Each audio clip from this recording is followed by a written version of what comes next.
Kevin, why don't we go ahead and get started? We got about 80 folks jumping in now. So good morning to everyone. Thank you for joining us this morning. I think you're in for a treat. We've got Kevin Nelms, who is one of the wildlife biologists, area wildlife biologists, particularly for the Delta counties in Mississippi. I'll let him tell you about what all he does. He does a lot.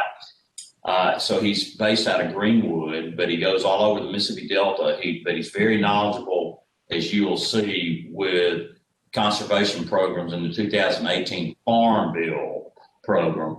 And glad that you're here with us. Natural Resource Conservation Service, USDA, is a great friend to the farmer, to landowners in the state, as you're probably all well aware, and you'll know more about that today. Kevin is also, and Chuck Lee as well. Kurt Reed is the state conservationist. NRCS is a big friend of Mississippi State University. And I enjoy working with these guys quite a bit. So Kevin, I'll throw the ball to you. Thank you for being here. And we're looking forward to your presentation. I know the participants will learn a lot, and hopefully we'll worry you a good bit with signing a lot of land up after your talk today. So. Well, that's a good worry. Daryl, you want to cover the chat and questions real quick before we get started? Yeah, let's see. I've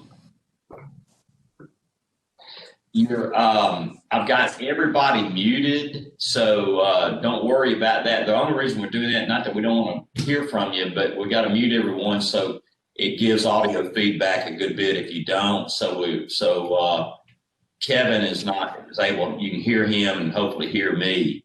So that's why that's going on. So hopefully everybody else knows. So enjoy this. We are recording this session so you can come back and listen to it later. If something goes wrong and you can't see the slides, no worries. We'll be able to put the slides and the presentation on the website. So Kevin, go ahead now. All right, and if you got a question, put it in the chat, and Daryl's going to be watching that for me, and he might ask a few questions going along, but definitely will at the end. I'll stay as long as we need to stay to answer all your questions. So I am Kevin Nelms. I'm area wildlife biologist for the Delta counties of Mississippi. And as in that position, I deal with all the Farm Bill programs, especially the recreation and wildlife side of those programs. And so Daryl asked me today to give y'all a presentation on the Farm Bill programs and things that you can do on your land with those programs. So that's what we're going to cover. Daryl? And Kevin, I'll say too here, I forgot to mention, I'm Daryl Jones, and I work with Natural Resource Enterprises program here at Extension Service in MSU. And if I can help you in land management as well as Kevin, won't be able to hopefully do that. So please keep us in mind as you listen to the talk today. All right, so the Farm Bill is the second largest piece of it's the second largest funded piece of legislation that the federal government passes.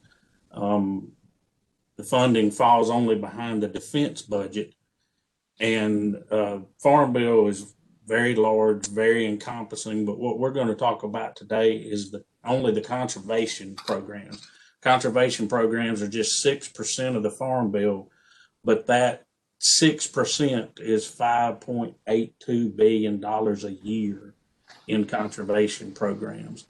And those programs are basically administered by USDA, Natural Resources Conservation Service, my agency, and our sister agency, the Farm Service Agency. If you take that $5.8 billion and divide it by 50 states, that comes out to over 116 million per state. So that's the kind of funds that are coming into the state annually to fund these conservation programs that we're talking about. And that's why Daryl has invited me to talk about them.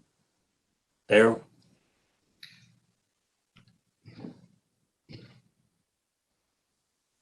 All right, the first program we're going to talk about is EQIP.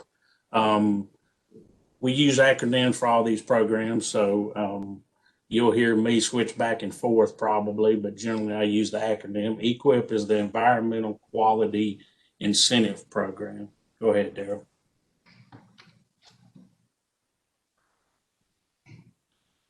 EQIP is our biggest program, and the reason it's the biggest program is it's what I call our working lands program. It covers all types of land, all issues or resource concerns in the state. Go ahead, Daryl. So the money that comes in EQIP annually is put into 6 pots or 6 pools of money is the way we look at it.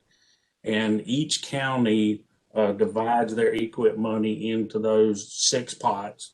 And you'll see that, there's 2 based on water quality practices, water quantity, grazing lands, forestry, and then wildlife. Legislatively, wildlife is the only one that's required to have a certain percentage in that pot of money. The Farm Bill says that each county is going to put 10% of their money in wildlife, and they don't have a percentage in the other one. So the county can skew that money, divide that money how they want to between those pots of money. And this is determined by a county working group. And the reason that's important to you is that county working group is making decisions that can affect your land. So you need to know how that works and who your working group is. Your working group is made up of the Soil and Water Conservation District commissioners in your county, which are local farmers elected through the Soil and Water Conservation District. Those farmers and landowners represent you. And you need to know who they are so that you can go to them and, hey, I'm looking to do some forestry land in my county, and y'all don't have enough money in the forestry pot for EQIP. Could you put some more money in the forestry pot? That's the kind of things they need to hear from you. So in addition to figuring out how that money is divided at the county level, they also select what practices are available at the county level. And Daryl, go ahead and we'll talk about some practices. So there's a tremendous amount of practices available through EQIP. So some of the forestry practices that are done is, of course, prescribed burning and fire breaks to facilitate that burning, site prep for tree planting, mulching for stuff that's too young to thin, forest stand improvement. So different things done in the forest stand to improve it both for forestry and wildlife. Invasive species control, stuff like kudzu and Kogan grass, controlling those species. Then wildlife habitat. Again, these are just a short list. Again, prescribed burning, excellent wildlife practice. Levees and water control structures to develop wetlands, hold water for wildlife, wetland habitat management, conversion to native grass. Native grass is a tremendous boom for wildlife, so converting another grass to native grass, strip disking, providing early successional habitat for wildlife, and a myriad of other things. Go ahead, Daryl.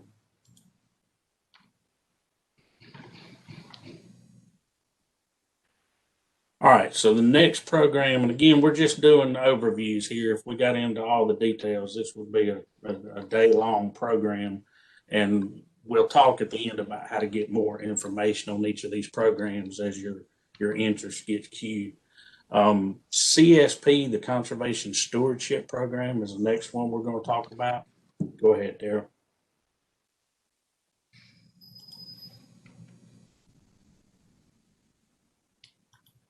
So the Conservation Stewardship Program is our newest program. It just started in probably about 3 farm bills ago. Most of these programs are much older, been around longer than that. The Conservation Stewardship Program is kind of an innovative program.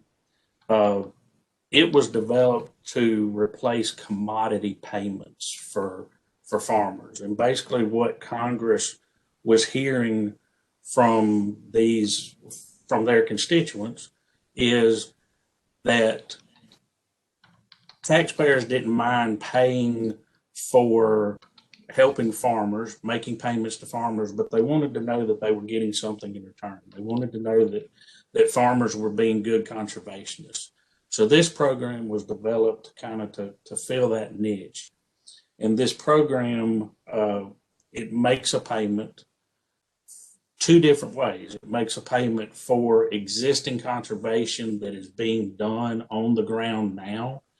And then also, if you apply and get into this program, then you make a decision about other things that you're going to change on your farm or your land, things that you can do to enhance your land, and you get a second payment based on that. So it's paying for good conservation now and paying for improving conservation.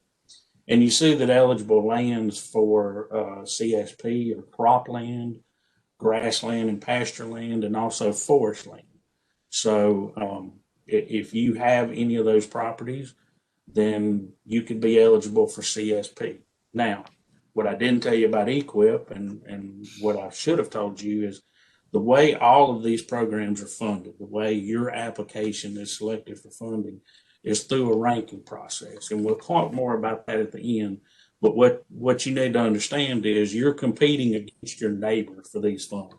You're competing against everybody else in the county for EQIP and CSP. You've got county and statewide pools that you're competing in. And the ranking is how your competition is done. There's not enough money to fund every application, and ranking is what determines what is funded and what's not funded. Like I said, I'll get into that a little bit more so that you understand that process. Go ahead, Daryl.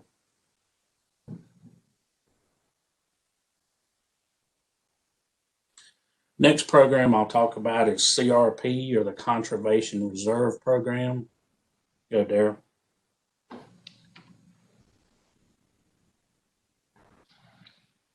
CRP is actually administered by the Farm Service Agency, our sister agency, and then NRCS, my agency, and the Mississippi Forestry Commission provide the technical assistance for the program. So the Forestry Commission provides technical assistance for tree planting. NRCS provides technical assistance for all the other programs, all the other practices, and you sign up and get your payments from the Farm Service Agency. Nationally, the cap on CRP is 27 million acres. We're currently under that cap, which is a good thing. That means new land can go in. It also means that they're looking for new land.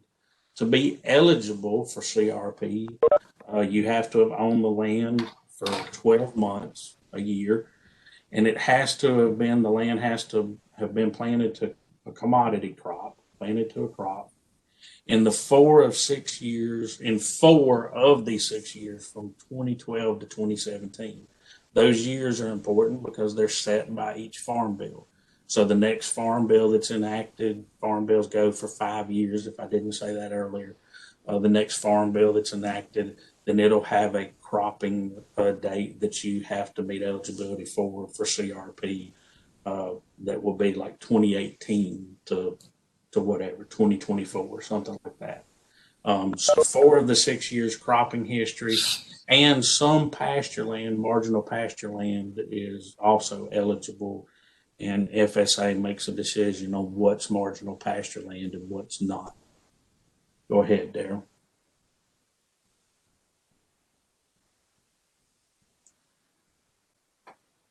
So there's 2 different types of CRP. There's a general CRP and then a continuous CRP. General CRP has an announced sign-up period, generally every year, and you can sign up for certain practices, and then there's different practices in continuous. So we're actually in a general sign-up period right now. started on January 4th, was announced to end February 12th. And with the new presidential administration and the acres being under that 27 million cap that I talked about, the new administration said, no, we're not going to end on February 12th. We're going to keep the application period ongoing. And actually, it has not been announced when the end of that one is yet. So you can go in and sign up with FSA right now for CRP if you have cropland that you want to convert to another type of cover. You see some of the practices there that are available: grass planting, tree planting, wildlife habitat, those type of things. Daryl?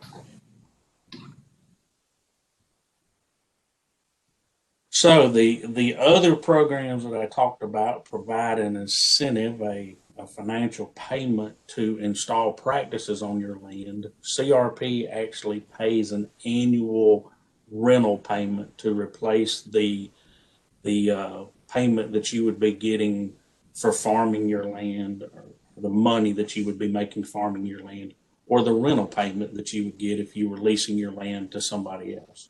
So the annual rental payment is based on a county, or is based on the soil type of your land, and it's different county by county.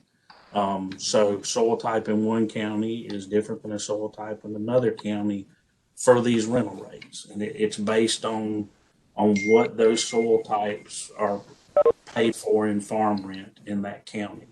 The 2018 Farm Bill that we're talking about actually reduced payment on those soil rental rates by 85%. So if the soil rental rate in the county was $100, instead of getting $100, you would get $85 now. So it actually reduced CRP payments some.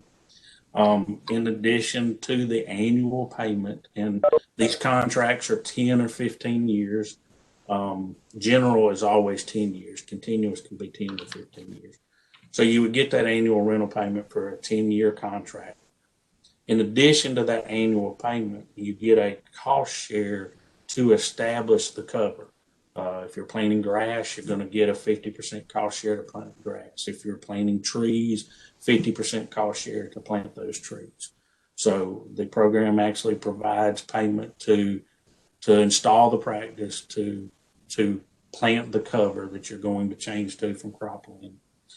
And also, sometime during the contract, you're going to have to do a management practice, such as disking, maybe spraying a herbicide, something like that.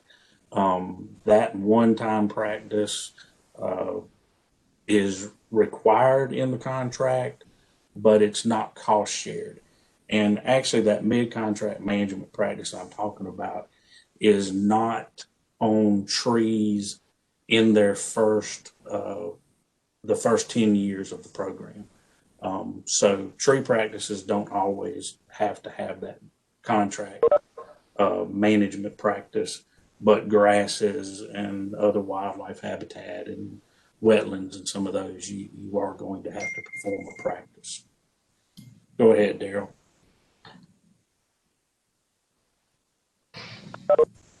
All right, I said there was two CRP types. The second type is continuous. Continuous CRP installs buffer practices and other environmentally sensitive practices. So it's not on all land. It's each different practice has an eligibility criteria. However, there's not a set sign-up period, so you can sign up for continuous CRP at any time, any year, and you're automatically eligible if the land is eligible for that practice that you're talking about. And again, I mentioned earlier, these are 10 or 15-year contracts with continuous. That's your choice. And some of the practices that we're talking about, these buffer practices, are riparian forest buffers, so planting trees along a stream or a water course to provide a buffer for that water. Filter strips around the edges of fields to trap soil and pesticides and herbicides that might be leaving the field as water runs off the field, performing wetland restoration, grass buffers for birds, just planting some grasses around fields to provide bird habitat, bottomland hardwood restoration along creeks and rivers and streams. And then again, this is just a sample of practices. There's a lot of practices available through these programs. Go ahead, Daryl.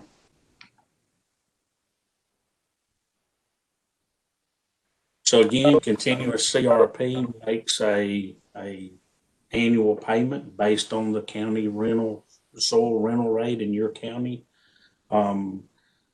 The 2018 Farm Bill reduced this payment to 90% for continuous. So again, if that rental rate was $100 per acre in your county, then you would only get $90. However, some of the buffer practices are still at 100% of the soil rental rate. So different payments for different practices sometimes under continuous. Additionally, continuous CRP gives a sign-up incentive payment, basically a bonus. You're doing a good practice. We appreciate you doing this practice. Here's a bonus of 32.5% of the annual payment rate. I'm using $100 because that's easy. So if your payment rate was $100 per acre per year, you would get a bonus on the front end of $32.50 just for signing up. Then again, there's a cost share for doing the restoration, for planting the trees, for planting the buffer, whatever you're doing. That's 50%, and then an additional 20%. So you get 70% cost share, but we don't say 70% because it comes in two different checks: one check for 50% and one check for 20%. Weird government stuff. Again, mid-contract management may be required on some practices, but not cost share. So people generally want to know, hey, I'm getting into this contract with the government. I'm getting into CRP. You know, what can I do on this land? What's required of me? What's the government rules and regulations? So here they are for WRP. You must maintain the cover. You can't destroy the cover. If invasive species show up, you have to control those. You gonna back up for me, Daryl? Yeah, it's doing that on its own. I'm sorry. Okay. Let me get you back there. Is that the one you need? This one right there. Okay. Sorry about that. No, that's fine. You're still allowed to hunt and fish and trap and recreate on your own land. If we have a declared emergency for drought or something like that, then you are allowed to hay or graze the property. A lot of those acres out there that can provide hay, provide grazing if you've got cows or maybe your neighbor has cows. And then there's a misconception statewide, maybe nationwide, about if I've got grass in CRP, I have to mow my grass every year. That's incorrect. Mowing is only allowed on 20% of grass acres a year, and it's not required. So that's one thing I wanted to touch on. And of course, wildlife management activities, these mid-contract management activities are actually encouraged. When you go into CRP, you're planning some type of forest cover or some type of wildlife cover, and the program wants you to manage those for wildlife if you so desire. Go ahead, Daryl. Kevin, I was going to mention, just real quick before you start on that, I'm sorry to interrupt you. We have Kurt Reedus with us. I tried to unmute Kurt, but I'm having trouble on my end. But Kevin, I'll let you kind of say some things too, if you don't mind. But Kurt is the state conservationist for NRCS in Mississippi.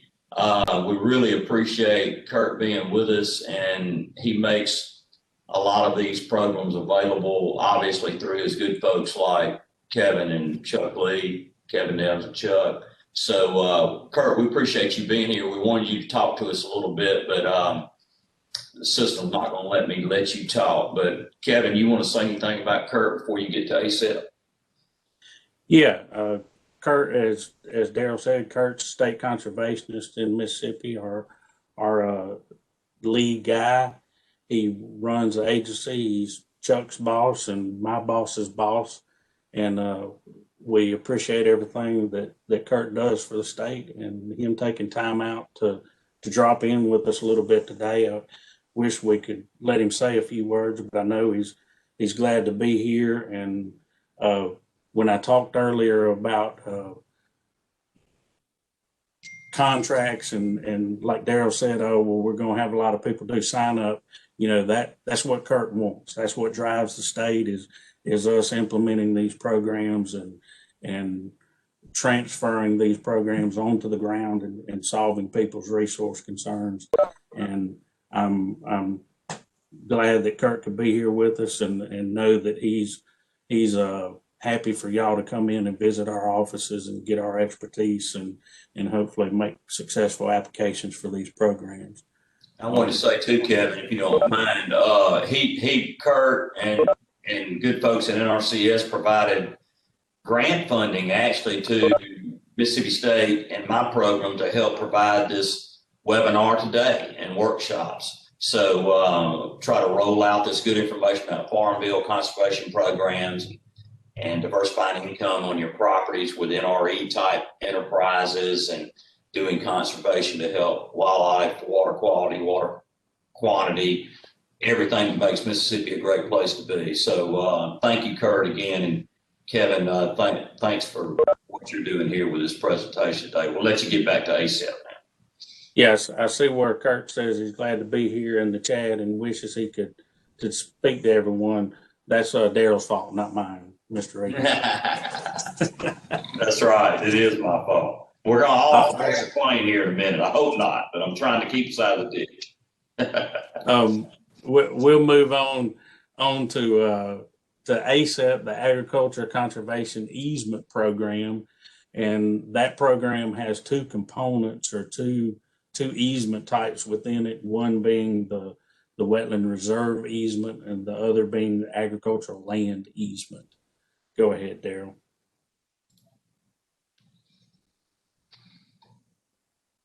All right, so we'll start out talking about ALE, or the ag land easement. All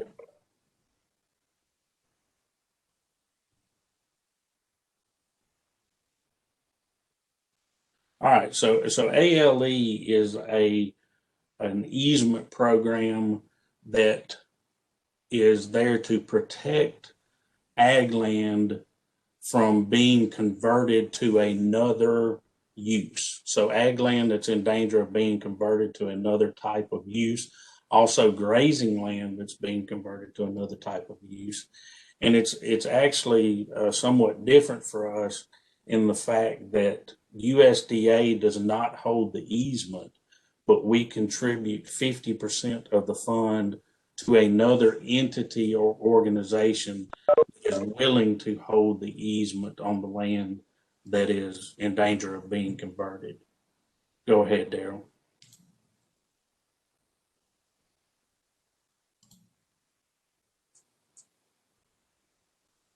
So what we're talking about with ALE, back up one, Daryl. You need to back up one? It's two at this point. There you go, right there. So, well, we backed up a bunch, but anyway, this says the same thing. So what is ALE? Is that better, Kevin? It's got a delay, for real bad delay or something. Forward one more from what I'm looking at.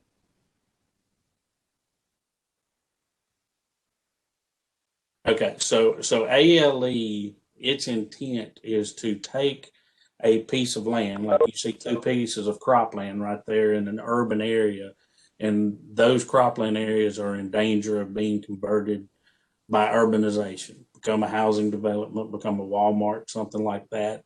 And if you own that land, it might be the place you grew up on, might be the place that your granddaddy handed down to you, and you say, I really want this to remain in ag land. I don't want it to become a housing development. That's what this program is doing, is keeping pieces of property in ag production that are in danger of being converted to something else. As you probably realize, this is not a highly utilized program in Mississippi. For one thing, you've got to have another entity that's willing to hold the easement and pay for part of the easement. The other thing is our state is not having conversion of agricultural problems with urbanization like other states, like states where this is popular is Florida, New York, North Carolina, actually, California. But we do have some ALE easements down on the coast where there's some cropland that is in danger of being converted to other uses where we do have a lot of urbanization going on. So I want you to know about the program, but and you could have something that might be eligible, but not a big, highly utilized program in Mississippi. Go ahead, Darryl.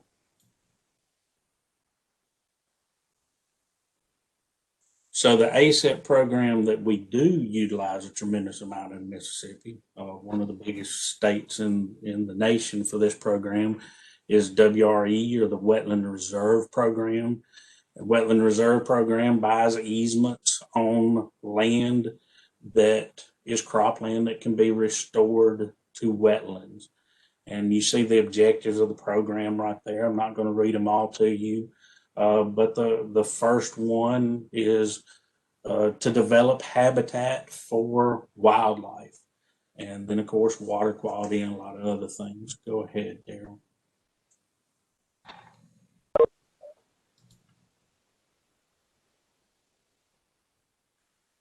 So there's two enrollment options if you've got cropland or grassland that you're interested in for WRE.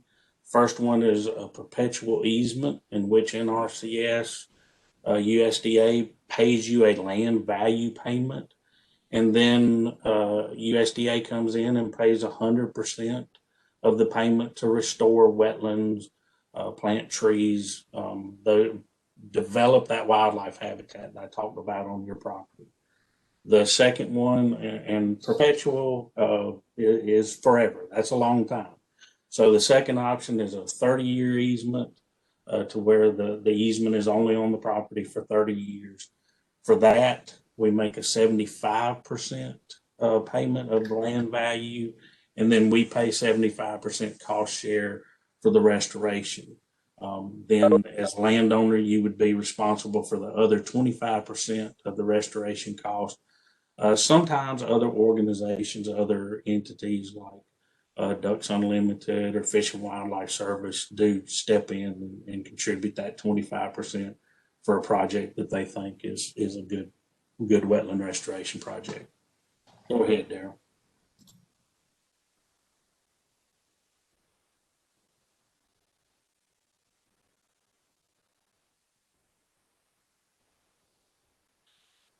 So you should have been asking what are those rates you're talking about, Kevin? 100%, 75%. This is the what we call the geographic area rate cap. This is what you're going to be paid if you have a successful WRE application in Mississippi, and you see it's different by county and different by land type, different payment rates, whether it's cropland, pasture land, woodland. So you can see those on the left. And coastal counties, actually, land values are changing down there so much that we do an appraisal for a successful application in those counties instead of having a set rate. Now, these, you see 2021 on there, so these rates do change annually. We get appraisals done statewide annually and use those average appraisals to set these rates. Go ahead, Darryl.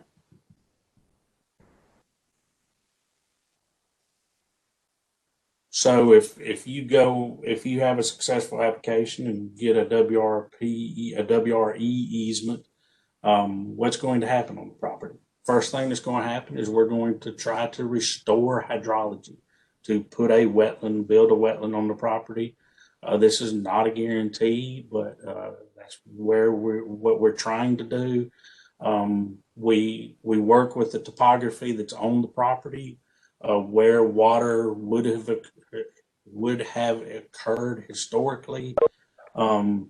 So, you know, flat properties sometimes are harder to put water on. Occasionally, there might be a property where we just plant trees on it, but typically we're going to restore hydrology, and then the remainder of the easement is going to be planted to bottomland hardwoods.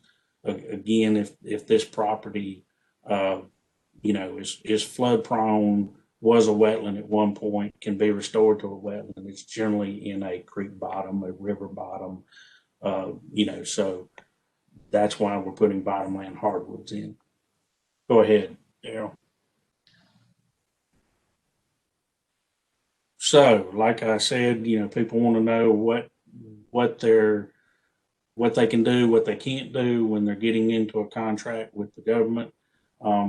With WRP, you're selling an easement to USDA, so you need to know what that easement says.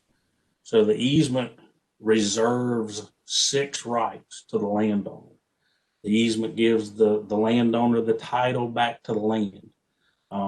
It's not our land. You retain ownership. We just have an easement on it. So the title gives you the ability to turn around and sell the property.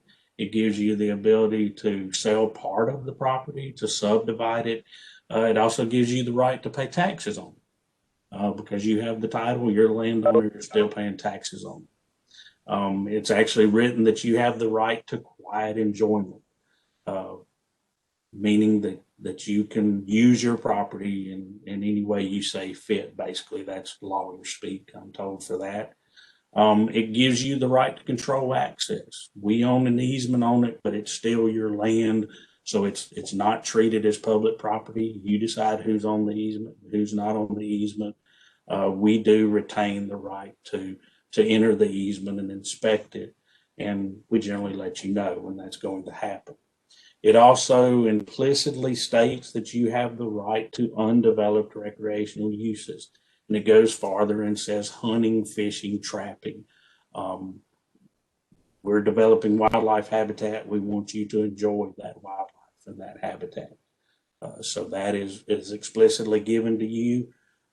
If there's subsurface minerals, subsurface resources that are still with the deed, you are given those back. You retain those. NRCS just says how they can come out on the surface. We do have some oil wells, some gas wells on WRE easements. You're just not going to have something like a gravel mine that's going to do a lot of disturbance on the surface. And then water rights are given back to you. That's not a big deal in the eastern U.S., but in the western U.S., water rights are a huge deal with land ownership. Then anything else on the land requires a compatible use authorization. Go ahead, Daryl. We'll talk more. Yeah, but I was going to ask on the recreational use, if I'm wanting to lease that track or put a hunting blind in and have guided hunts or bird watching opportunity, that's still okay as terms of quote undeveloped use. So, but I just can't build a house on it, something like that. Is that correct? That's right. You can lease it. You can guide hunts on it. You can have hunting blinds. There is a size limitation on how big a blind can be. There's some wording to that in the easement. Again, if you don't have rules on that type of stuff, then somebody, like you said, build a house and, oh, well, that's just my hunting blind, so. Right. So there is a size limitation on hunting blinds, but Right. absolutely. All right. So in Mississippi, we give 5 blanket, what I call blanket compatible uses, or 5 basic compatible uses. You're allowed to have and plant food plots. The legislation caps that at 5%. So you're allowed to have 5% of the acreage in food plots. We're building wetlands, hydrology areas. We want you to manage those, so we give you a compatible use authorization to mow, disc, manage those hydrology areas. We want you to be able to get around on your property, use your property with roads. We want to be able to access your property, so we give you a compatible use authorization for road maintenance. And then if you have a well that you would like to pump your hydrology area with, we can allow you to do that. And if fire breaks are needed to protect your property from adjacent property, the landowner beside you is burning rice fields or wheat fields or something like that, then we allow fire breaks to be maintained. Any other management that you want to do on the property is considered on a case-by-case request. Go ahead, Daryl.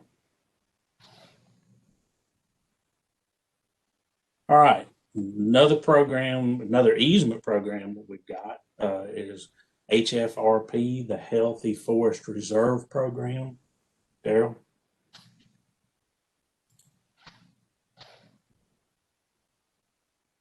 HFRP actually purchases easements on forest land that provides habitat for threatened and endangered species.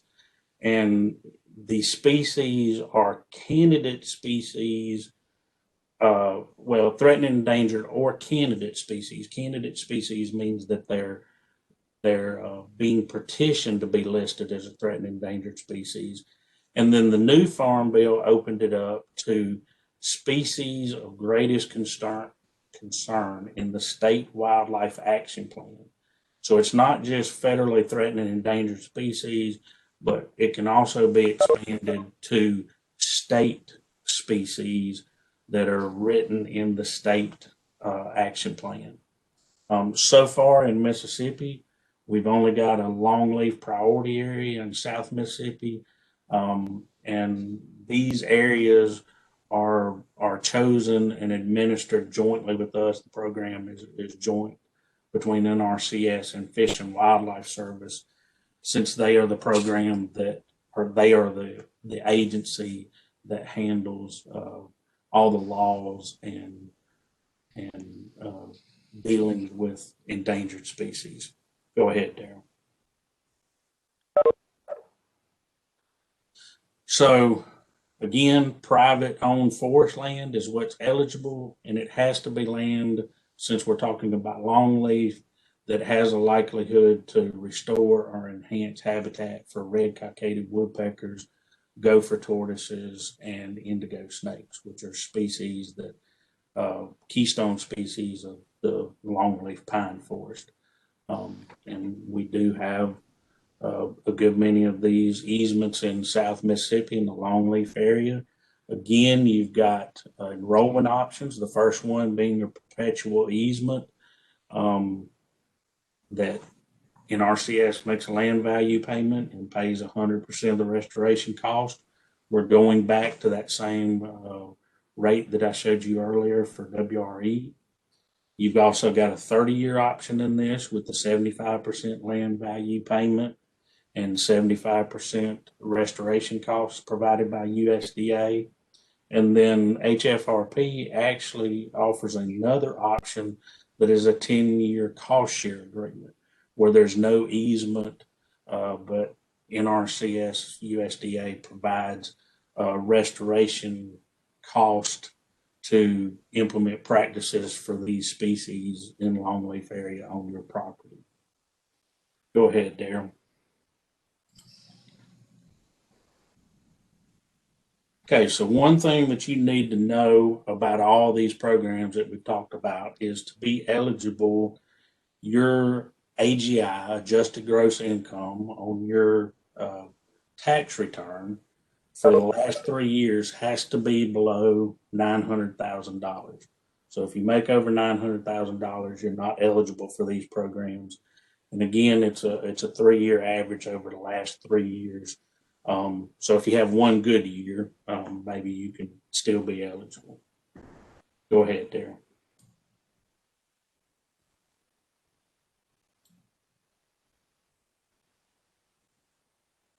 All right.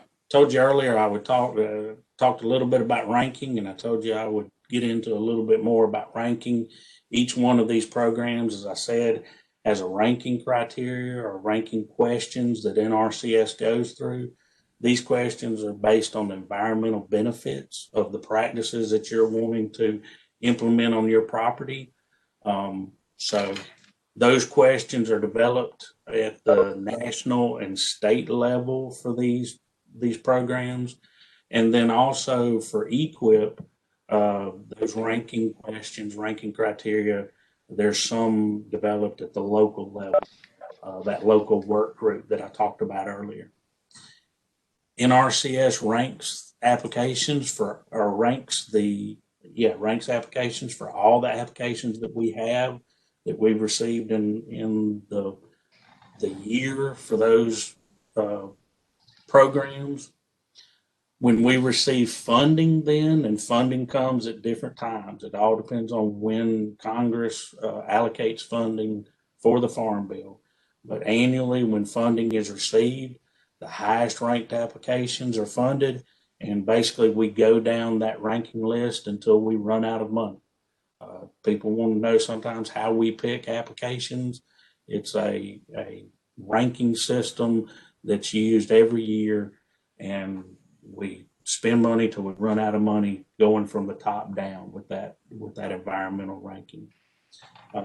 If an application is not funded in a year, then it can certainly be reapplied for in subsequent years. You can make annual application if you're unsuccessful the first time you make an application. Go ahead, Daryl. All right, and the last program I wanted to mention is what we call conservation technical assistance.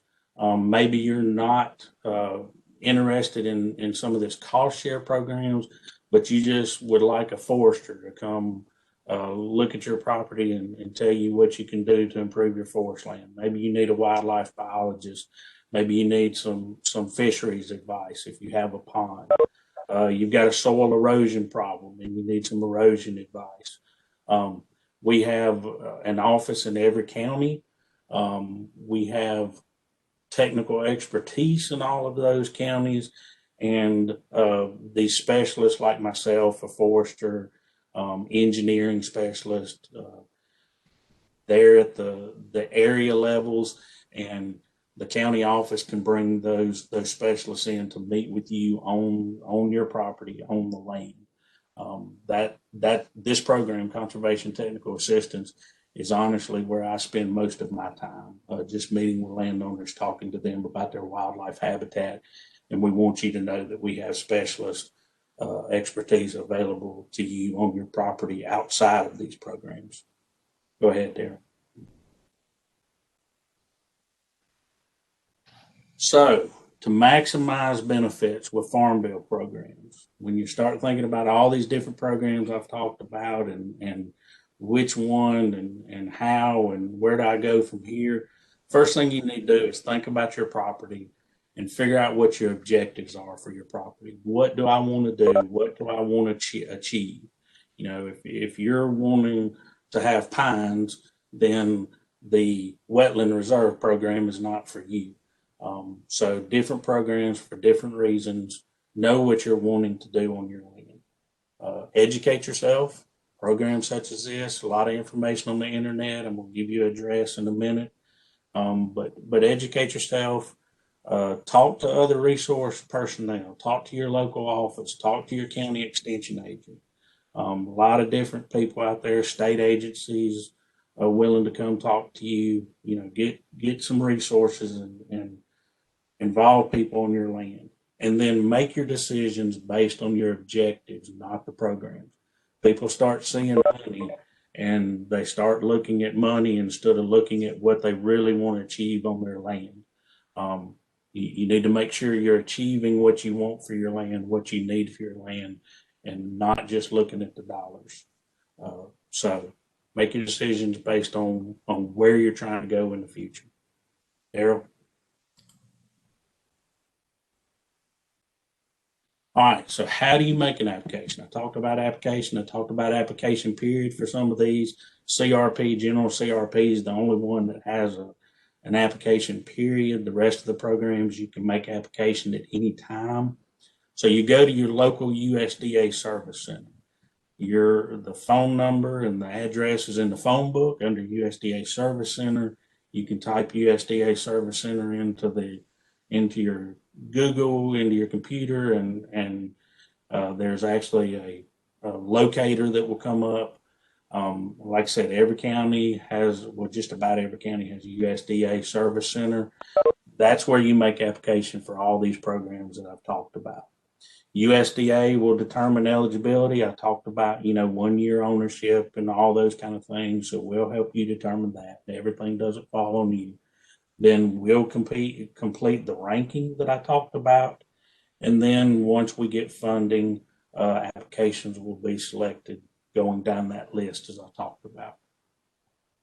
Go ahead, Daryl. All right. So contact your local service center for more information about the programs, to make an application for the program, or just technical assistance like I talked about. We're here to help you on your land. NRCS is the federal agency that provides technical assistance on land to farmers, ranchers, and landowners. That's what our mission is. Go ahead, Daryl.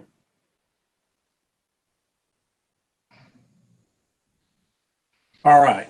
So if you're wanting to make application, talk about concerns on your land, of course, your USDA Service Center, local service centers where you need to go. If you just want to ask somebody a wildlife question, if you want to talk to a biologist, here's all of the biologists in the state. I said at the beginning, I cover the Delta only. You can see my counties there, and there's my email. And you can see the way the rest of the state is split up, and my counterparts in those counties. So that's your local biologist, depending on where you are. You see the northeast part of the state there is vacant. That position will be filled soon. But right now there, you need to contact your local service center if you need biologist assistance, and they'll call me in the western part. They'll call James Austin in the southern part. We're kind of doing what we can to cover that area while it's vacant right now. But if you're in one of those counties, your biology assistance comes from the local service center in your county. Go ahead, Daryl.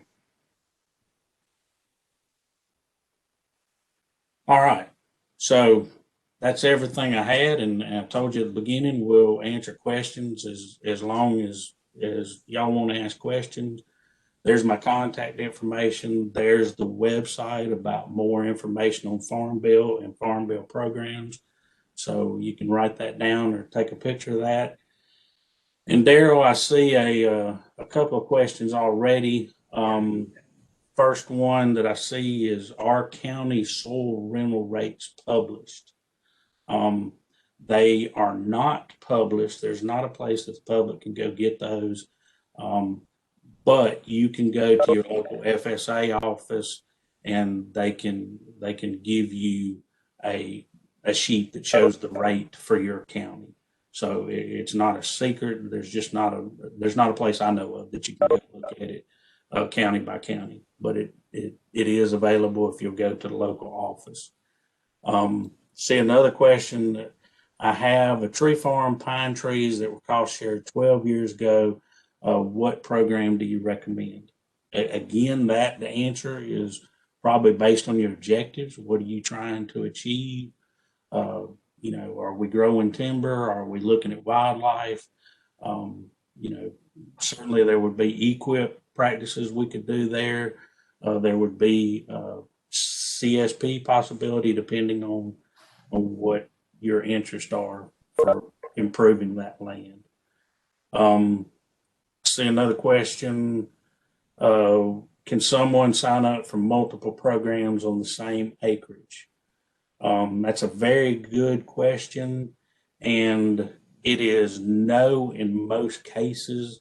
You can't use EQIP funds on CRP. You can't use EQIP funds on WRE. But you can blend EQIP and CSP. Land that's enrolled in CSP is also eligible for EQIP. So, the answer there is kind of depends, and we can help you at the local level figure out based on what you're wanting to do, whether that works for you or not. I see somebody says where to apply for the vacant position. All of our jobs are announced on a website, which is usajobs.gov. usajobs.gov is the website for all NRCS positions, and positions are coming out every day. So that's actually an excellent question. Are state-owned lands eligible for any of the programs? That's a question that changes with every farm bill, sometimes, and every program. Sometimes state land is eligible for EQIP, sometimes it's eligible for WRE, and each farm bill changes, so that's kind of a moving target. I think right now state land might be eligible for EQIP, not eligible for anything else. But again, just follow up with us on that. Is land that is behind the levee, between the levee and the river, what we call the batcher, eligible? Absolutely. All of these programs have eligibility in the batcher area. That's privately owned land that NRCS assists with. So absolutely. Is ASAP WRE available for a cypress break? That's a good question. So that program is the wetland restoration easement. Restoration being the key word. There has to be restoration that can be done.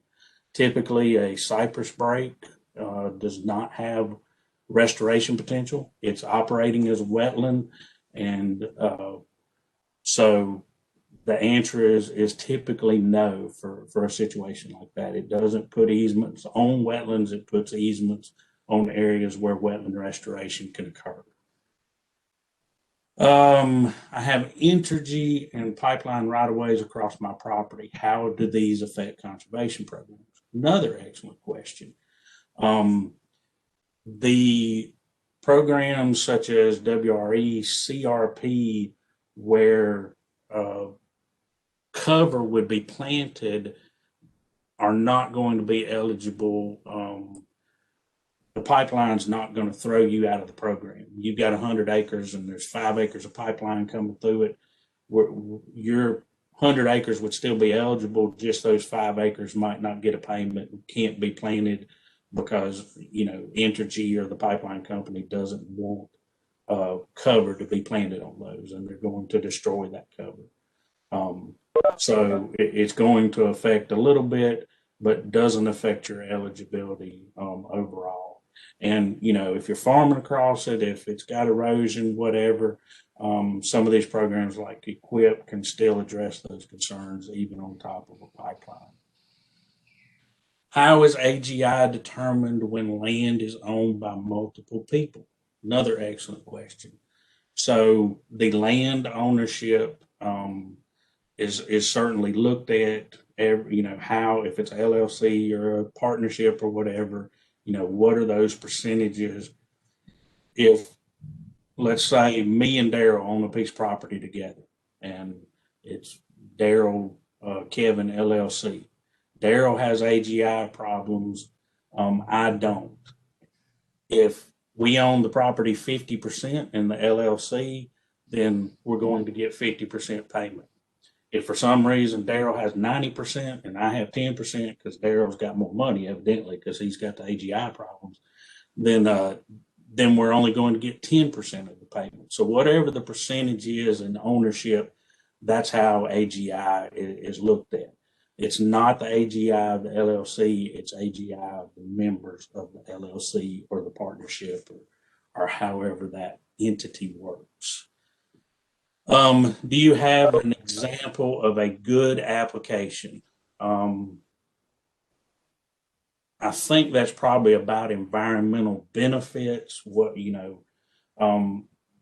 Basically the environmental benefits is answering the question of, is this a good property for this practice? So it's kind of individual, based on practice, based on program. A big gully is what we can do for erosion control, makes it a good application for erosion control. A big gully might not be a good application for CRP because it's going to be hard to plant trees on it. So that's kind of a moving target based on the program. So again, that's one of those things where contact your local office, and we need to look at it on a site specific basis. Who is your counterpart in the state of Oklahoma? I would like to enroll my land in Oklahoma in one of these programs. I know a lot of people in a lot of states, and I know nobody in Oklahoma. But what I can tell you is, if you will Google USDA Service Center, there'll be a nationwide map that comes up. You can click on Oklahoma, you can click on your county and find that local county contact, and that would be the way to start in another state. What info do you need to make a good evaluation of program eligibility? That's probably a really good question too. A little more detailed answer. So when you go in to sign up for one of these programs, if you're not a USDA customer, if you're not already in our records, then you're going to set up farm records with FSA, the Farm Service Agency, our sister agency, and they're going to require a deed that shows that you own the land, how long you've owned the land, those type things. If it's in an entity such as a LLC, they're going to need to see the operating agreement so that they know these percentages that we just talked about. You're going to fill out an AGI form so that we can talk with the IRS about your AGI. So there's a process for eligibility that starts with the Farm Service Agency. If you've already got a farm records, a farm and tract number with USDA, then you're just going to come in and make an application, and in the local office, or in times of COVID, we can actually do that over the internet now. And there might be some annual forms that you have to do with FSA, like the AGI is updated annually. There's what's called a farm plan that's updated annually with FSA that just collects some information, makes sure that no ownerships have changed, no farm management has changed, that kind of thing. So there is some paperwork, but the FSA and NRCS deal with it every day at the local level, and they can certainly walk you through that. Hey, Kevin, Kurt Rita's tapped in, and Gary O'Neill is the Oklahoma NRCS state conservationist, and could go. That'd be another way to find out some Oklahoma connections. I see that. You would read that, but I wanted to kind of Kurt knows all this kind of. That's why he's a state conservationist, right? He knows all this kind of good stuff. That's right. Next question said, and Daryl, if I miss a question, jump in. Yeah, no, you're doing really well. Will inherit some forest land with a 1-year criteria be an issue if it remains in the family? That is an excellent question, and the answer to that is no. The 1-year eligibility will not be a requirement. You inherited the property, it stayed in the family, it stayed in the ownership of the family. That's one of the few cases, might be the only one, where ownership eligibility changes, or ownership eligibility is not the case. So good question, and an inheritance waives the ownership requirements for eligibility. All right, let's see. How do you find out if CRP is open in a particular county in Mississippi. So both CRP, general and continuous sign-up period, is going on right now for all counties. This question could be related to, we're getting into some in-depth stuff here, but that's great. Nationally, CRP has a 25% cap for each individual county. So the cropland in a county, only 25% of it can go into CRP. So there is some counties in Mississippi who have met that 25% cap. That is determined at the local office level. The local office can tell you whether they've got CRP acres or not. What I will tell you is, if you've been told in the past there's no acres in my county, whatever county, Mississippi, you need to check every year, because CRP properties expire. You know, it's a 10-year contract. That contract ends, and more acres become available when that contract expires. So that is a moving target, and you do need to check on that all the time. Now, when I say some counties are capped, there's 82 counties in Mississippi. There might be in the teens that are capped. Most counties have CRP acreage available. I know of very few capped counties in Mississippi. Are there programs to benefit pollinators? That's an excellent question. Pollinators is one of the pushes right now with USDA nationwide. There is a monarch program that is available in other states, in the Monarch Flyway. Monarchs actually have a migration corridor. Those states have a set pollinator program for monarchs, but absolutely we have practices, not programs, but practices within all of our programs to benefit pollinators. Absolutely have pollinator practices in EQIP, in CRP, in CSP. That question might have come about because people often call there's such a push for pollinators in CSP, the Conservation Stewardship Program, that people call that the pollinator program. It's absolutely not the pollinator program. There's over 300 practices in CSP. Only one of them is a pollinator practice, but people call it the pollinator program. So absolutely, all programs have practices to benefit pollinators. If trees have been planted on programs in the past, can they be planted again? And if so, how soon after the trees have been harvested? Okay, so basically what I'm hearing there is we've got a clear-cut situation and we're wanting to plant trees again. So that's absolutely available.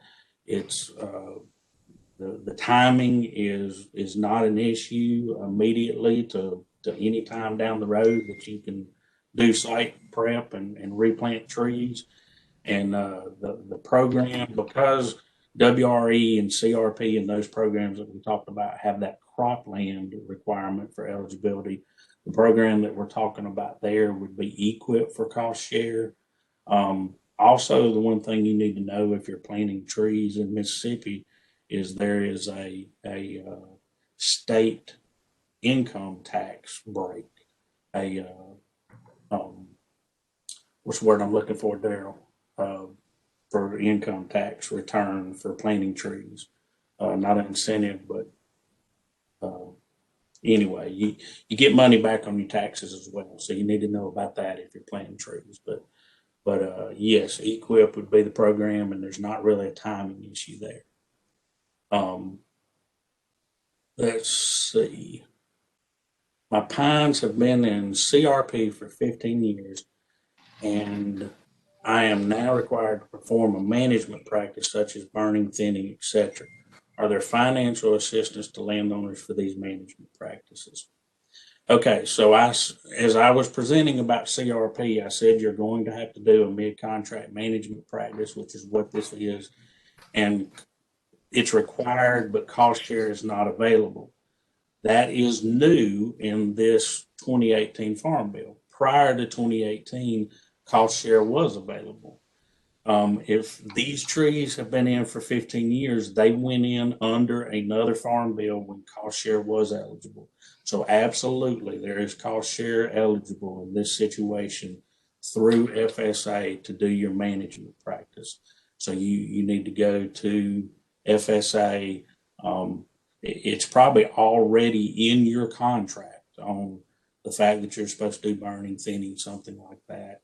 And that is available. Now, if this, I just realized this says 15 years, so you might be doing a new contract. You might have just got into a new contract and you're in the first year of that contract and you know you're going to have to do management practice sometime in the future. If it's a new contract, it wouldn't be eligible in the contract because you're under these new 2018 rules. But FSA does have a program. I forget the name of the program. It's got timber and initiative in the program. It's a new program to provide cost share for some of these required practices. It's a brand new program and it's starting to be rolled out. So there's very good potential that you could be eligible for that program moving forward. Again, you need to go to your local county office and talk to FSA about that. Again, it's one of those questions where maybe, and it's kind of site specific. So good question and talk to your county office. Any programs, practices for mushrooms is a question. Absolutely. There's some mushroom specific enhancement practices in CRP. Not CRP, I'm sorry, CSP, Conservation Stewardship Program. There's some enhancements in CSP for mushrooms, building structures that you would grow mushrooms on, and planting spores, those type things. So CSP does have practices for mushrooms. We own a farm that is owned and managed under a corporation whose members own stock in the corp. The land was originally owned as air property and converted to the corporation. We are now required to get a signature from each stockholder in order to qualify. We have applied and been approved as status, but they insist that we have an AGI for each stockholder. We have over 40 stockholders and can't get 100% compliance with the AGI form requirements. Why don't they change the rules requiring every stockholder to sign when you have multiple owners? This absolutely the rules right now say that every stockholder has to do an AGI. That's because the AGI is depending on ownership and each owner. These are national rules. They're not rules of the state. Why don't they change them? I don't know. But the method to that is to talk to your congressman, your representative, and tell them, hey, this is a problem. This is why it's a problem, and could this be changed in subsequent farm bills? That's not a state rule. That's a national federal rule about AGI and all members. Monarch Butterfly Program. That might be because I said something earlier about the Monarch program. The states and the flyways actually do have a Monarch Butterfly program. We're talking about states like Iowa, Kansas, farther west, where there is a Monarch program in the Monarch Flyway. If it's asking what's the Monarch Butterfly program in Mississippi, again, that people hear about pollinators and monarchs in CSP, and they think CSP gets called the butterfly program or the pollinator program all the time. So not sure which way that question's going, but CSP or the Monarch Initiative in other states. Tax credit, thank you. That's what I was trying, a reforestation tax credit on your state taxes when you plant trees. And you need to know that if you're planting trees. So thank you. For a CRP application, can I bundle cropland with connecting forest land? No, CRP only applies to cropland. So only the cropland acres would be eligible for CRP, not existing forest land. If an application for WRE is approved, so you've made application, we've ranked that it's successful application, we've said yes, funding is available for application. What is the timeline for receiving funds?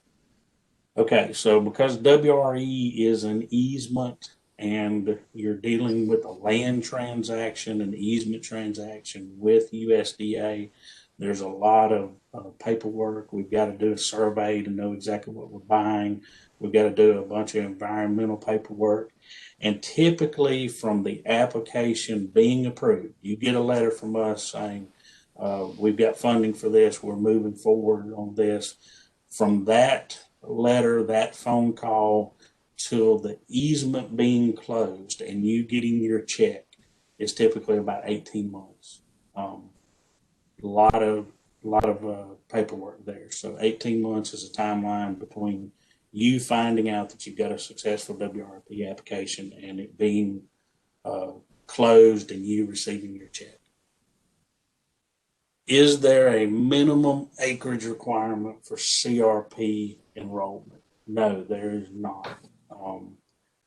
We have some very smaller than acre CRP contracts, especially for those buffer practices and small fields. Is swampland eligible for WRP, CSP, or CRP? CRP is a no because it's not cropland. At least when I hear swamp, I'm thinking not farmed. I'm thinking a wetland. As I explained earlier, if it's a functioning wetland that needs no restoration, then it's not going to be eligible for WRP, WRE. If it is, if it's a forested wetland, a forested swamp, then it could be eligible for CSP under forest land. So there's a possibility there. Again, we come down to a case by case basis, and is it open water or is it, forested?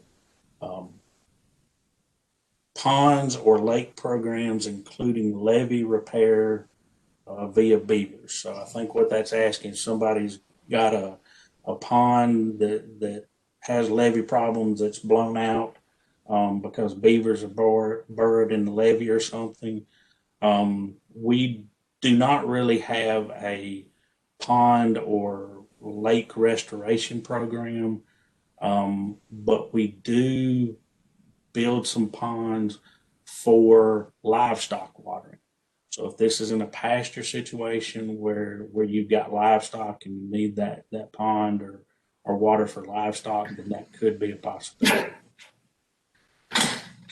I inherited 100 acres in Washington County. Are there any out-of-pocket costs if I have a specialist come out and give recommendations? What info can I provide in advance? Okay, that's an excellent question. So, as I said earlier, NRCS is the only federal agency that's mandated to provide assistance on private lands. And it is a federal organization, so that assistance is available free to you. If I come out on your property, or a forester comes out on your property, or one of our county specialists who's dealing with erosion or something, that site visit is part of our job, and you as a taxpayer are eligible for that. There is no cost. What info can you provide to make the meeting more efficient? Generally, I want to have looked at a map before I'm coming out on your property and have a little bit of familiarity with your property and what's around it. And, do you have cropland? Do you have woodlands? How much do you have a beach? Those kind of things. So generally, if you call me or you call the county office, they're going to ask you where your property is located, and while we're on the phone, we're probably trying to locate that and answer those questions, so that we, can know where we're going and kind of know a little bit about your property before we get there. So just location is really what that boils down to. How do we access the prior sessions this week? Darrell website. Yes, we're recording these on the, we'll post them to the website probably next week when they'll roll up and be posted. You can circle back to the NRE website, which is on the brochure that you probably received, or can Google that, Natural Resource Enterprise, and you should be able to listen to Kevin and these other sessions again, and get other information too. And while I answer his next question, Darrell, you could probably just put that website in the chat right there for people. Yep. Next question is privet hedge considered an invasive species, and is there assistance to remove it? So privet hedge is actually Chinese privet. It's not an invasive species by the state list, but it is a noxious non-native species, and therefore does need to be controlled. And we do have programs that can assist with Chinese privet control. One of those being EQIP. I mentioned noxious and invasive species control in EQIP. And then also that is a practice that's eligible in CSP, is controlling noxious and invasive species. Darrell just put the website in there for you, where all of the presentations will be available. Darrell, have you seen any question that I've missed so far? I don't think so. If I missed your question, go ahead. I was going to say, if I missed your question, didn't answer it, then type it in again down here at the bottom where I'll see it. And questions. One of kudzu, did you handle that, Kevin? I did not. Missed the kudzu question. So a way to control it and get a help cost share on that. Okay. And that really goes to the same. Kudzu is on the state list of invasive species, and it's kind of the same thing. If you've got kudzu on your property, EQIP certainly will help control it. If it's on WRE or CRP, then you need to talk to the local county office about control and possible funding for those programs. And CSP might also be an option as well, depending on what habitat type it's in. But definitely EQIP would be the best one. My land is close to a state park. Does this help with any eligibility? That helps with WRE only. Doesn't matter for CRP or EQIP or anything like that. What you're doing on your land specifically affects those programs. But because WRE is about building blocks of habitat for those wildlife species, those objectives I talked about, WRE actually does look at what's surrounding your property, and there's points in the ranking for what's around your property. So it could help for WRE, but nothing else. Along with those plants, honeysuckle and poison ivy. Actually, poison ivy is a native species. Poison ivy actually is eaten by some wildlife, browsed by some wildlife species. So poison ivy is not something that, since it's a native plant that we control. Honeysuckle is actually not native, but it's considered a good plant. It serves benefits for a lot of wildlife and pollinators, and so it's not something that's considered noxious or invasive either. So there's no control available for either one of those species. Is there a deadline for applying for WRE, or is it ongoing? All of these programs except general CRP, you can apply for it anytime. you can make an application year round. Now, what there is there is a funding deadline because we know, each year we're going to have to rank at some point because we're about to receive funding for that year. So there is a funding deadline to where we say, okay, every application that's in by this date, this is a 2021 EQIP application, or this is a 2021 WRE application, or this is a 2022 EQIP application. Those deadlines, those funding deadlines are announced. You can find them on our website, and they're announced every year. They're not the same every year based on funding. And they also come out in a press release, so they're in papers, and you'll see some of these other organizations sending those out. But you absolutely can make application at any time.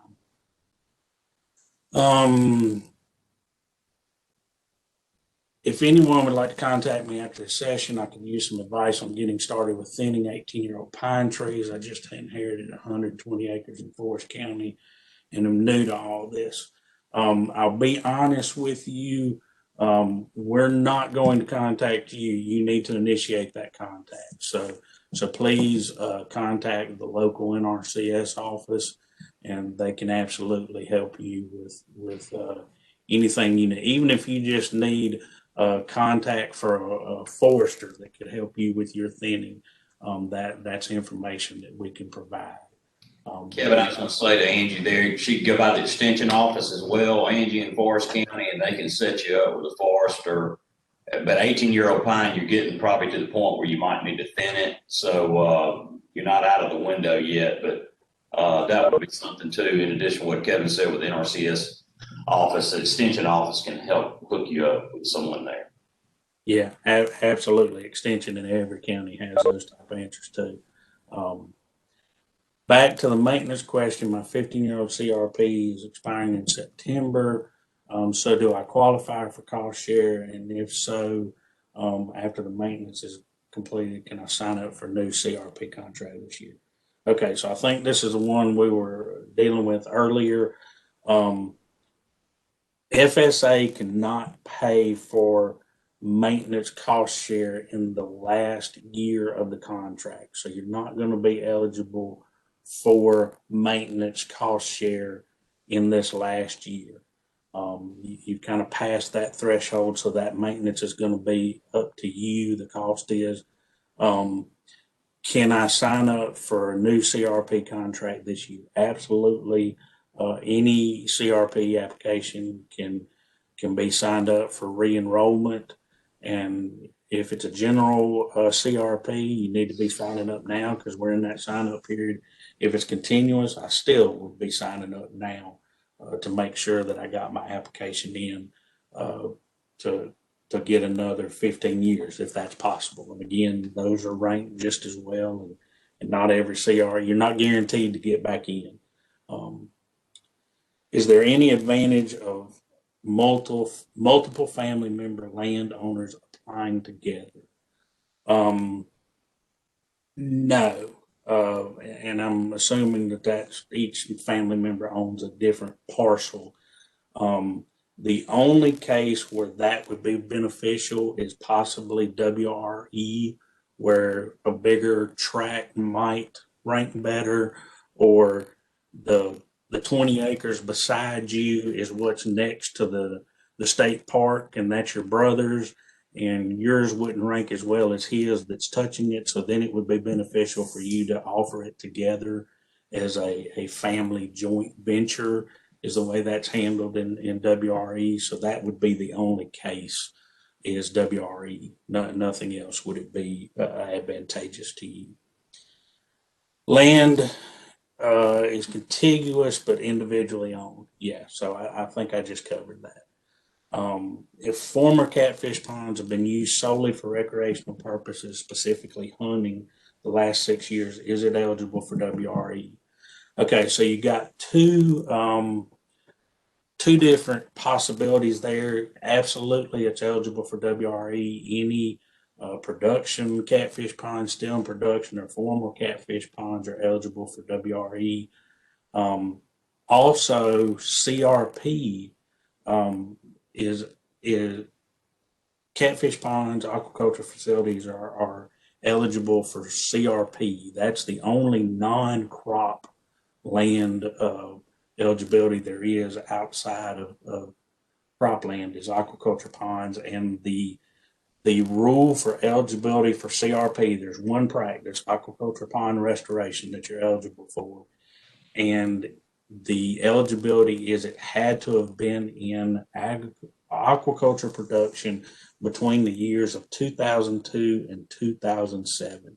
If it was in production during those years, then it's eligible for CRP as well. So you might have two possibilities there, but absolutely yes for WRE and quite possibly for CRP.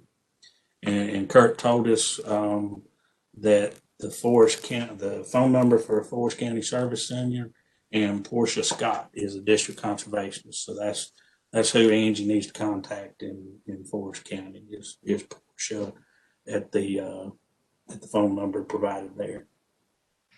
So burning assistance programs, absolutely. EQIP is really the best avenue there, probably. We do a lot of burning through EQIP, unless it's CRP land, and then that goes back to the answer I gave earlier that you can't use EQIP on CRP. But if it's CRP, there might be some assistance through CRP.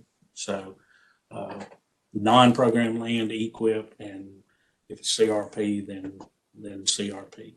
Check with your local county office.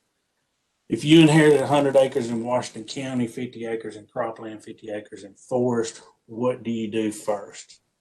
Contact the local office, and those people in the local office can absolutely advise you, looking at your property, on what they think would be best. Sometimes really good cropland, best case going forward is for it to remain cropland. That's the best use of the land. Sometimes if it's marginal cropland, then it might be CRP, it might be WRP. Forest land, what's the health of the forest? What's our objectives on moving forward with the forest land? Your contact in Washington County District Conservationist is Blake New, and because we use cell phones now, I can't do his phone number off the top of my head like I used to. But Blake New in Washington County USDA Service Center. Tree, insect, or other infestation remediation program. To my knowledge, we don't have anything for insect damage in trees. Nothing's coming to mind there. And honestly, for an insect infestation problem in forest land and what needs to be done going forward, I would probably myself go to Mississippi State Extension. A lot of publications and expertise there at the local office, and on hey, do I need to harvest and get this infestation contained? What's my options going forward? That's an extension. Good point, Kevin. I was going to say the local county office, and then they may get in touch with someone in our forestry department here on main campus, so we can get you, just like what Kevin said, we can get you some help there with your forest manager. I think Washington County says I spoke with Blake last week. He was great, basically. So good. Kurt bailed you out right there. Yeah, if you want somebody to, thanks, Kurt. If you want somebody to look at your forest, and tell Blake, hey, I'd like for one of the specialists to come in and look at my forest land with me, and Blake can arrange that. And Kurt provided you a phone number there, but sounds like you've already talked to him. And somebody says, thank you. Want to make my land the healthiest possible, and that's what we want for you as well.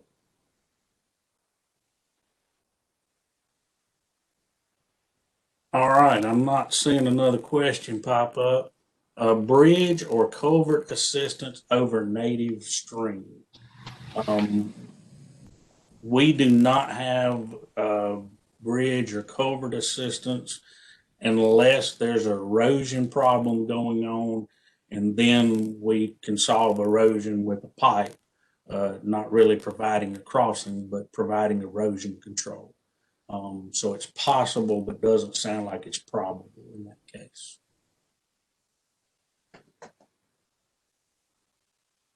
Any other questions for Kevin? I think we've we've covered a lot of ground this morning.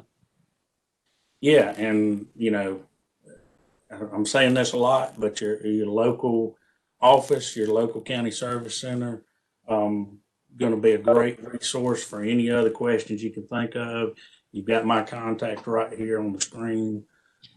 So absolutely, NRCS is at your disposal. We're your agency to solve your resource concerns and help you make your land better. So absolutely, contact us and let's see what we can do to help you. Kevin, back on the going to the local office, oftentimes too, if you go to your local USDA office, it's in the same building as the Mississippi State Extension Service. So lots of times they're either close or in the same building. So hopefully that'll be a one-time, it'll be a one-stop shop kind of thing for you. And that reminds me of something, Daryl, that I don't think I did say is FSA and NRCS are co-located in that same USDA service center. So you're not looking for two different offices. We're right side by side in the same building. So one-stop shop from USDA standpoint, just like Daryl said, there's a lot of counties where we're co-located together with Mississippi State Extension. Another question I see, Daryl, in the event of cattle, we offer stream cross. Oh, that's Kurt. Kurt saying he's talking about that access question. We offer stream crossing, but must be accompanied with additional practices that exclude cattle from the stream. So that's going back to that culvert or bridge assistance. And I said erosion control. Kurt saying, hey, yeah, another eligible way would be if you're putting it in for a cattle crossing, but then we're going to fence the cattle out of the remainder of the stream. And that cattle crossing would be a crossing for you as well. So, Kevin, I was going to mention something, and I'm hesitating going down this road too much. I don't want to get us off base, but I've got a video on the NRE website. USDA has, NRCS has a lot of information on this. One of the things, we have a pond on our property in Winston County. We're next to a wildlife refuge. And so we have a family of beavers that's coming to the pond. They don't bother us in terms of cutting timber. They do some saplings, they do cut, but actually that's not a problem. I actually like that. One of the things, though, getting back to what Kevin and Kurt mentioned on the assistance with culverts, if you're having issues of beavers damming up culverts, and we have a culvert in our pond, you can build an explosion. You can trap the beaver, but like in my situation, I'm next to a wildlife refuge. There'll be a steady stream of beavers branching out and coming to the pond. So we have a matriarchal pair there that's a dominant set of beavers, and they run everybody else off. So rather than kill them, we just put beaver exclosures on the culverts, and that works well. So kind of working with the beaver, so to speak. And so there's a video about that on the NRE website to kind of get to the point. So it made me think about it when you're talking about culverts, because beavers they don't like running water. So that disclosures are something you can look at. And again, USDA has some good designs on that. And so on my video, I built one following USDA guidelines. It works like great. It is great. So Kevin, didn't mean to get off in the weeds too much there, but I want to mention that. No, that's fine. And Daryl, question popped up. Do you plan to bring Alcorn and Mississippi State together as presenters? We'll let you handle that one. We do a lot. I personally do a lot with Alcorn State University. I think maybe that's what you're saying. And I enjoy that. They have a tremendous amount of horsepower. And our sister states as well with the 1890 schools. So yes, we do some of that. I noticed too another participant, Orlando Phelps. He does some conservation work as well with some workshops. Works a lot with Alcorn State, and I work with him a good bit. So yes, is a short answer to that. We need to do more, and I enjoy that quite a bit, because that gets more landowners, more participants, gets them this type of good information. So thanks for that comment. And I'll add that NRCS does a tremendous amount of workshops and education events, and working together with Alcorn and Mississippi State as well. Matter of fact, we canceled a workshop last week because of the ice that was joint between Alcorn and NRCS. So absolutely working together, trying to cover the state and do the best that everybody can do. Kevin, really appreciate you today. Thanks to Chuck Lee as well and Kurt Reedus. Kevin, you did a great job as you always do. And I thought not only did your presentation cover a lot of ground, but we had some really good questions, I thought. And so we got I think you really did a good job. We got some excellent information out there. So thank y'all for participating. This has been a really good day. I think the whole webinar series this week has been very productive. I hope it has been for you. So please consider us, NRCS, Mississippi State University Extension Service, your partners. We can help you get you this type of technical and business related information that can help you improve your land values, hopefully make your life more enjoyable and your land better. So thank you again. Kevin, you want to take us home? Any parting thoughts here?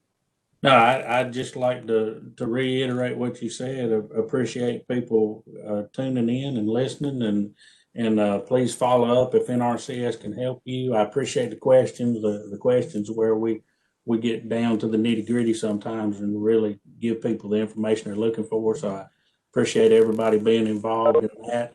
And I see that Kurt just chimed in here and said was glad he could join in, and hope everybody got some valuable information to conserve their private land. So we'll end with that.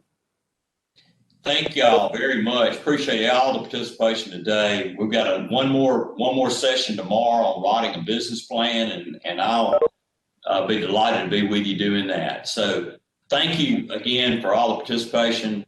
Thank you, NRCS. Kevin, appreciate you. Kurt, Chuck, thank y'all very much. Thank you, participants. See you later. Thank you. Bye-bye.